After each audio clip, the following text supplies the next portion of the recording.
যদি আমি শবনম বুবলিকে নিয়ে 3টি পজিটিভ কথা বলতে বলি তাহলে কি বলবেন? চিনি না তো ওইভাবে, জানা নাই বা দেখিনি, so I don't know, I have no any idea. কিছুদিন আগে সামাজিক যোগাযোগ মাধ্যমে আমেরিকার কিছু ছবি ভাইরাল হয়েছে।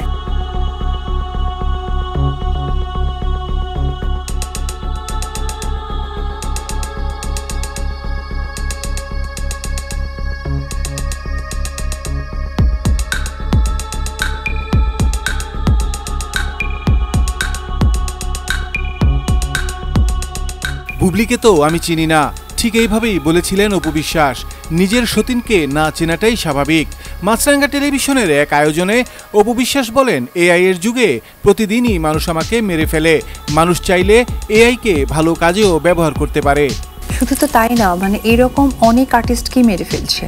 এই ধরনের কিছু ভুয়ো নিউজ এবং ইদানিং স্টার্ট হয়েছে এআই দিয়ে ফেস করা, হাঁটা চলা, কত ধরনের ভিডিও বানাচ্ছে।